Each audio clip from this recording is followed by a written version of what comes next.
পুষ্পা টুৰে চমকীয়া আল্লু অৰ্জুনৰ সম্পত্তিৰ পৰিমাণ কিমান জানেনে আপুনি? দেশৰ ক'ত ক'ত আছে আল্লুৰ বাংলো? ইনষ্টাগ্ৰামত আল্লুৰ প্ৰায় 26.8 মিলিয়ন ফলোৱাৰ্ছ আছে আৰু সামাজিক মাধ্যমত বিজ্ঞাপন পোষ্ট কৰাৰ নামতো আল্লুৱে বিভিন্ন প্ৰতিষ্ঠানৰ পৰা বিশাল ধনৰাশি লাভ কৰে। বিশ্বজুৰি আল্লু অৰ্জুনৰ পুষ্পা টুৱে উপাৰ্জন কৰিলে 1500ৰো অধিক কোটি টকা। ভংগ কৰিছে ইটোৰ পাছত সিটো অভিলেখ।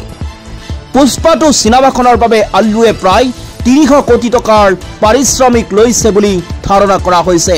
কিন্তু আপুনি জানেনে জনপ্ৰিয় অভিনেতা আল্লু অৰ্জুনৰ সম্পত্তিৰ পৰিমাণ কিমান? শেহতীয়াকৈ আন এটা কাৰণত চৰ্চাত আছে আল্লু অৰ্জুন।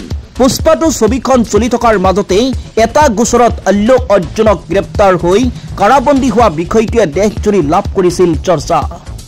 তথ্য অনুসৰি আল্লু অৰ্জুনৰ মুঠ সম্পত্তিৰ পৰিমাণ প্ৰায় 460 কোটি। বেংগালুৰুত আল্লুৰ এটা বিলাসী অট্টালিকা আছে আৰু তাতেই তেওঁৰ পৰিয়ালে বাস কৰে।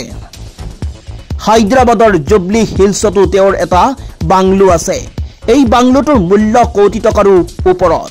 জনপ্ৰিয় আমেৰিকান স্পৰ্টছ বাৰ এণ্ড ৰেষ্টুৰেণ্টৰ গৰাকী আল্লু অৰ্জুন। হায়দৰাবাদৰ বিভিন্ন স্থানত আছে তেওঁৰ ৰেষ্টুৰেণ্ট। ইনষ্টাগ্ৰামত আল্লুৰ প্ৰায় 26.8 মিলিয়ন ফলোৱাৰ্ছ আছে আৰু সামাজিক মাধ্যমত বিজ্ঞাপন পোষ্ট কৰাৰ নামতো আল্লুৱে বিভিন্ন প্ৰতিষ্ঠানৰ পৰা বিশাল ধনৰাশি লাভ কৰে।